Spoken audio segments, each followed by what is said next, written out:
Hello, आप सभी का स्वागत है द हिंदू एडिटोरियल में, 2 जुलाई द हिंदू एडिटोरियल में। इनफैक्ट अच्छा, आप लोग ना काफी बहुत ज्यादा परेशान हो गए थे, मैम क्या हो गया, एडिटोरियल नहीं आया, 1 दिन 2 दिन। देखो बेटा, एक चीज मैं आपको शुरू में ही समझा दूं, आपके एग्जाम सभी एकदम सर पे हैं, है ना। तो बीच बीच में अगर मैं आपके लिए पेपर्स बना रही हूँ, मैं आपके लिए काफी ढेर सारी एनालिसिस कर रही हूँ, जो कि मैं आपको अपने टेलीग्राम पे एक एक करके शेयर करना शुरू कर दूंगी। मेरे टेलीग्राम का नाम है इंग्लिश बाय बरखा मैम, ठीक। अब वो इस टाइम पे उस चीज को प्रायोरिटी रखो, जरूर पढ़ो।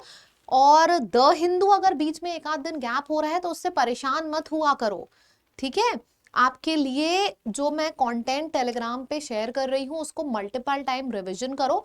और द हिंदू में जो हम वोकैबुलरी करते हैं वो ऑलरेडी इतनी ज्यादा करते हैं कि अगर बीच में कभी भी 1 या 2 दिन द हिंदू स्किप हो गया तो वो प्रीवियस वोकैबुलरी आप रिवाइज करो। इतनी ज्यादा वोकैबुलरी है कि सारी वोकैबुलरी रिपीट ही होना स्टार्ट हो चुकी है, ठीक है। देखो, मेरे लिए इस टाइम पे प्रायोरिटी ये है कि आपको किस तरीके से मैं मैक्सिमम रिवीजन करा पाऊँ। आपने देखा है जो मेरी 11 बजे सुबह लाइव क्लासेस हो रही है उसमें मैं हर बार कुछ ना कुछ नया आपके लिए ला रही हूँ रिसर्च करके। तो बस इतना बोलना है, हैव पेशेंस, हैव ट्रस्ट, और एकदम से पैनिक मत किया करिए। ऑलरेडी इतनी वोकैबुलरी है आपके पास, द हिंदू की सालों से चल रहा है, कि आप उसको रिवाइज करो। एग्जाम में ना रिविजन पे ज्यादा ध्यान दिया करो, कि जितना मैटर हमारे पास है उसको मल्टीपल टाइम्स रिवाइज करें, ठीक है। चलिए, तो अब ये द हिंदू आपके सामने है। हमारी एक एनालिसिस पूरी वॉइस की कंप्लीट हो गई। मैंने सोचा कि आपको खुशी हुई होगी वो एनालिसिस देख के। मैंने पूरा वॉइस आपका करा दिया वन शॉट में, सुबह 11 बजे जो लाइव सेशन हो रहा है उसमें, ठीक है। बहुत इंपॉर्टेंट सेशन चल रहे हैं एग्जामिनेशन पॉइंट ऑफ व्यू से, ठीक है। तो उसको जरूर जरूर जरूर से करा करें। आह, ऐसे चोटी बांधे बांधे यहाँ पे सर में दर्द होने लगता है। और किसके किसके होता है, I think girls can relate to it, है ना। ये चोटी बांधे बांधे यहाँ पे दर्द होने लगता है। चलिए जी, तो अब हम फिलहाल अपना रिवीजन शुरू करते हैं। करें रिवीजन शुरू। मैंडेट वर्ड का मतलब क्या होता है? ये काम तुम्हारे लिए एक मैंडेटरी है। मैंडेटरी है मतलब जरूरी है। मैंडेटरी है मतलब कि तुम्हें ये करना ही करना है। You are compelled to do it. Necessary है, क्रूशियल है, इंपॉर्टेंट है। अच्छा, एक चीज और बताऊं, इंपॉर्टेंट वर्ड की मदद से इंपेरेटिव वर्ड याद रखना, इंपेरेटिव, और रिक्वायर्ड वर्ड की मदद से रिक्विजिट याद रखना। तो ये सारा ना आपको रिवीजन में बहुत हेल्प करेगा। Something that is very important, something that is like an order. अब ऑर्डर वर्ड आ गया तो आप डिक्री भी लिख सकते हो। तो ये सारे वर्ड्स हैं। अच्छा, इसका ऑपोजिट क्या होता है? एक तरफ हम order, decree, something is necessary, mandatory, ऐसी बातें करते हैं। दूसरी तरफ हम अवॉइड करने की बात करते हैं, फॉरबिड करना, अवॉइड करना। दूसरा है रेजिस्टेंस। मेरे सामने कोई चीज है और मुझे वो पसंद नहीं है तो मैं हमेशा नाक बहुत सिकोड़ूंगी ऐसे, अच्छी नहीं है, I am resisting to it, इसको मेरे से दूर करो। अवर्जन दिखाना, रेजिस्टेंस दिखाना। ऑपोजिट, डिफायंस, पसंद नहीं है, रिफ्यूजल, रिजेक्शन, डिसेंस, आपको पसंद नहीं है तो आप उसके खिलाफ जाहिर सी बात है प्रोटेस्ट करोगे। रिलक्टेंस दिखाना। देखो, रेजिस्टेंस, रेजिस्टेंस, रिलक्टेंस, अवर्स करना, अवर्शन, ये सारे सेम कैटेगरी के वर्ड हैं। ऑपोजिट है, एक तरफ तुम चीजों को अवॉइड कर रहे हो, दूसरी तरफ एक्सेप्ट कर रहे हो। Acceptance, submission, you are submitting yourself to that thing, तो सबमिशन, एक्सेप्टेंस ये हो जाएगा। एस्ट्रेंज्ड वर्ड का मतलब क्या होता है? Something that is no longer in use, मतलब एलिनिएटेड। एलिनिएटेड वर्ड एलियन शब्द से बना है। समथिंग दैट इज एलिनिएटेड मतलब कि अब वो ऑब्सोलीट है, ऑब्सोलीट है। Something that is no longer in use, अब आप इसको यूज नहीं कर रहे हो, you are not using it, पुरानी हो गई है, एंशियंट हो गई है, ठीक है। समथिंग आप किसी और चीज से, अच्छा इसको हम ये भी बोल सकते हैं, आप किसी चीज से दूर हो। इसको हम ये भी बोल सकते हैं अटैच्ड नहीं हो। अटैच नहीं हो तो डिटैच हो गया, डिटैच के संग संग डिवाइडेड हो गया, डिवाइडेड है, डिस्कनेक्टेड है, divided, disconnected, disunited, segregated, antagonistic, मतलब आप दूर हो किसी चीज से। एलियनेट, एलियन, एलियन और ऑब्सोलीट भी एक वर्ड हो गया। अच्छा ऑपोजिट क्या है? एक तरफ आप दूर हो, दूसरी तरफ आप करीब हो उसके, मतलब यू आर यूनाइटेड, रिकनसाइल्ड, करीब हो, क्लोज हो, पास हो किसी चीज के। नेक्स्ट है वेसिलेशन। अच्छा वेसिलेशन वर्ड, आपने ये वर्ड पक्का सुना होगा, वेसिलेट, सुना है? तो वेसिलेट वर्ड का मतलब क्या होता है? To and fro. To and fro ये क्या है? ये एक वेसिलेशन है, टू एंड फ्रो, आगे पीछे, तो इसको हम वेसिलेट मूवमेंट कहते हैं। अच्छा आप आगे पीछे हो रहे हो तो यू आर लाइक अ थाली का बैगन, मतलब you are not able to decide what to do and what not to do in life, तो दैट इज वेसिलेशन। ठीक है, तुम्हारा डिसीजन बड़ा वेवरिंग सा है, लेफ्ट राइट, कभी इधर कभी उधर। ठीक है, वेवरिंग है, डिसाइड नहीं कर पा रहे हो, इनडिसीजन है, you are not sure about thing, तो फिर अनश्योर हो गया। ये सारे वर्ड्स आप यहाँ पे लिख सकते हो। You are not sure about it, you are uncertain about it, fluctuation या फिर फ्लक्चुएट करना, डाउट होना, तो ये सारे वर्ड्स हो जाएंगे। ऑपोजिट क्या है? मैं बहुत ज्यादा डिटरमिन्ड हूं इस चीज के लिए, बहुत ज्यादा फोकस्ड हूं इस चीज के लिए, सो डिटरमिन्ड, फोकस्ड, डिसीजन लेना मतलब डेसिसिव, ये हो जाएगा।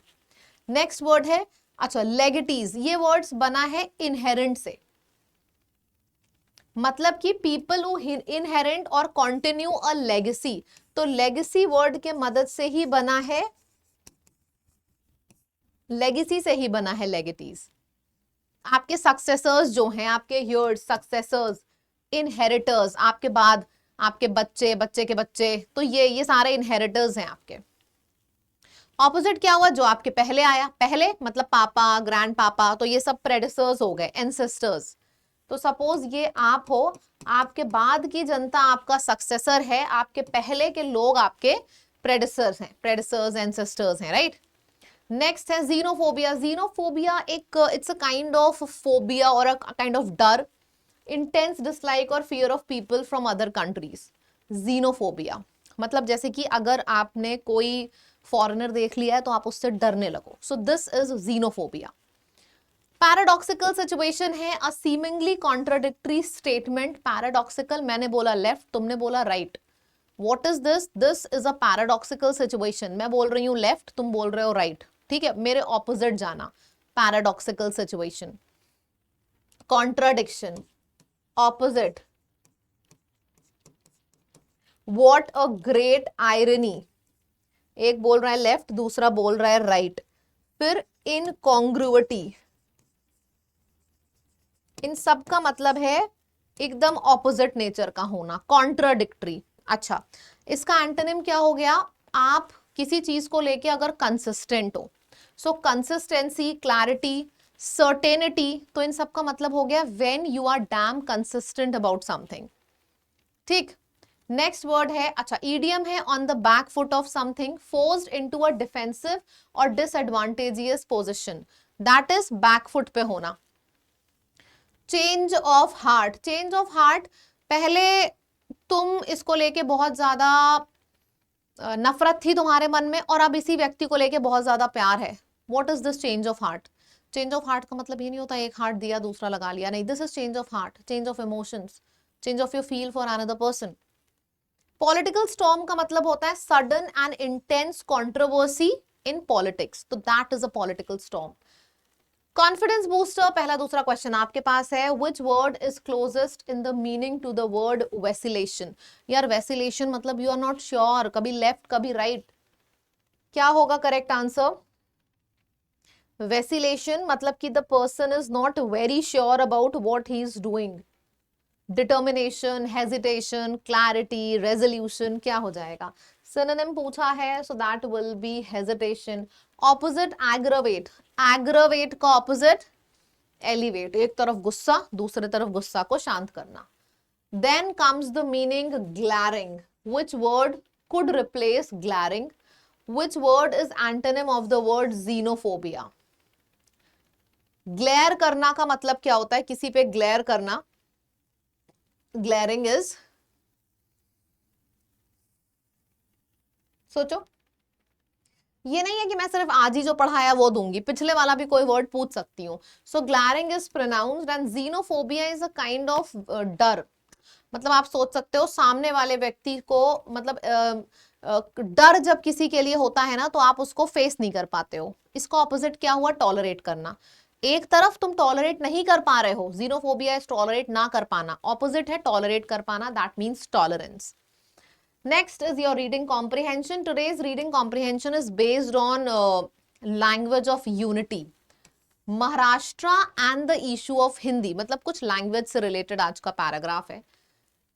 पूरा का पूरा पैराग्राफ स्क्रीनशॉट ले लो, फिर हम पढ़ना शुरू करते हैं। एनईपी क्या है? National education policy. तो नेशनल एजुकेशन पॉलिसी 2020 की, मतलब उसमें मैंडेट है। मैंडेट मतलब something is mandatory. What is mandatory? कि स्टूडेंट्स जितने भी हैं अक्रॉस द कंट्री उनको 3 लैंग्वेज आनी चाहिए स्कूल में। थियोरेटिकली का मतलब होता है ऑन पेपर एनईपी 2020 फ्लेक्सिबल है प्रीवियस वर्जन से। प्रीवियस वर्जन एनईपी का था उसमें ये जो लैंग्वेजेस थी बहुत ज्यादा, मतलब एक बच्चे को स्कूल में 3 लैंग्वेजेस आनी ही थी, ये था मैंडेटरी था, which has always face resistance. और ये जो चीज है इसने कभी भी लोगों से एक्सेप्टेंस नहीं देखा है। Everybody was showing reluctance to it, मतलब कि कोई रेडी नहीं था, ये पॉलिसी पसंद नहीं थी किसी को, people were resisting to it. और साउथ इंडिया में भी और बाकी स्टेट्स में भी। भाई सीधी सी बात है, साउथ इंडिया में है, अब तुम उनको अगर बोलोगे कि तुम्हें भाई हिंदी भी सीखनी है, इंग्लिश भी सीखनी, people are not happy with it, तो इसको बोलते हैं showing resistance. Hindi is only one of the many Indian language. India में बहुत लैंग्वेज है ना, तमिल है, महाराष्ट्रियन है, बोला जा रहा है सभी लैंग्वेजेस में से Hindi is the only language and state are free to choose any 2 Indian languages and one of the foreign language in the mix. देखो हिंदी से लोगों को डर इसलिए लग रहा है क्योंकि many people were choosing Hindi, और इसमें ये बोला जा रहा है कि रेजिस्टेंस इसलिए है क्योंकि साउथ वाला बंदा थोड़ी ना हिंदी चुनेगा। दूसरी चीज है, जो 3 लैंग्वेजेस चुननी थी, 3 में से 2 तो आपके स्टेट की होनी थी, कोई भी हो सकती है, और 1 फॉरेन लैंग्वेज होनी थी। फॉरेन लैंग्वेज यानी कि चाहे फ्रेंच हो चाहे इंग्लिश हो, ठीक है। ये था एनईपी 2020 में। हाउएवर बोला जा रहा है, लेकिन जो फियर है कि Hindi will become the default option as the second Indian language, लोगों के अंदर ये डर है कि जो चॉइस दी जा रही है कि कोई भी स्टेट की 2 लैंग्वेज सीख लो, लोगों के अंदर ये डर है कि ऐसा ना हो हिंदी कंपलसरी कर दी जाए सीखना, ये डर है लोगों का। Apart from the native language is aggravated, और ये बोला जा रहा है लोगों के अंदर ये डर क्यों है, क्योंकि महाराष्ट्र में इस लैंग्वेज को बहुत ज्यादा सपोर्ट किया जा रहा है। गवर्नमेंट अटेम्प्ट कर रही है कि हिंदी को प्रायोरिटाइज करे बाकी रीजनल लैंग्वेजेस के ऊपर। तो इस वजह से लोगों के अंदर एक डर ये पैदा हो गया है कि ऐसा ना हो कि 3 लैंग्वेजेस जो हमें चुननी थी, 2 स्टेट और 1 फॉरेन, ऐसा ना हो कि 2 स्टेट लैंग्वेज में से 1 हिंदी को कंपलसरी कर दिया जाए। तो ये लोगों के अंदर का डर है और ये इशू चल रहा है, इसी को एनईपी पॉलिसी इशू अभी जो नहीं है लैंग्वेज वाला, यही इशू चल रहा है। क्वेश्चन क्या है अकॉर्डिंग टू द पैसेज? आपके पास 2 क्वेश्चंस हैं, क्या इसका आंसर होगा? Why has the Maharashtrian government withdrawn its decision to teach Hindi as the second Indian language until class 5? Class 5 तक हिंदी पढ़ाना जरूरी है, ये डिसीजन महाराष्ट्र गवर्नमेंट ने लिया था, लेकिन हटा क्यों लिया? क्योंकि पॉलिटिकल बैकलैश आ रहा है अलग अलग स्टेट से। लोगों को लग रहा है कि भाई तुम 5 तक हिंदी कंपलसरी कर रहे हो, मतलब ऐसा तो नहीं है कि गवर्नमेंट का मूड है हिंदी को प्रायोरिटाइज करने का, इस वजह से बहुत ज्यादा बैकलैश आ रहा है। ठीक है, अच्छा दैट्स इट।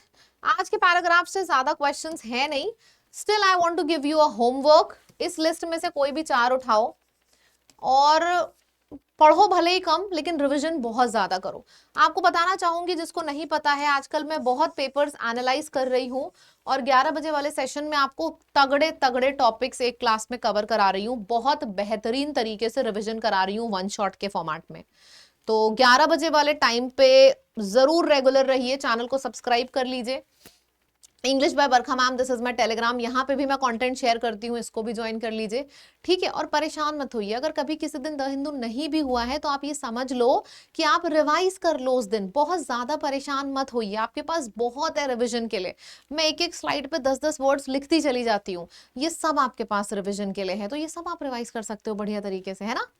चलो खैर, एक चीज और बताना चाहूंगी, जो अभ्यास है या फिर हमारा कोई भी बैच है, सारे बैचेस हमारे क्लोज हो रहे हैं और एसएससी महापैक भी 5 जुलाई को बंद हो जाएगा। महापैक में आप जाके एसएससी का महापैक लेते थे ना, जिसमें आपको सभी कुछ मिलता था, महापैक आपका क्लोज हो जाएगा। समझ रहे हो आप? So this is like very important news. 5 जुलाई से पहले महापाक में एडमिशन लेना है तो आप ले सकते हो, and you can use this code. इस कोड का इस्तेमाल करने से जिसका जितना डिस्काउंट आपको दिख रहा है उससे भी ज्यादा मिलेगा। ये इंफॉर्मेशन जरूर सबको बता दें। महापैक जो सबसे लव्ड पैक है लैब का, वो 5 जुलाई को बंद हो जाएगा, तो उससे पहले आप इसमें एडमिशन ले लो, ठीक है? Thank you so much, bye bye.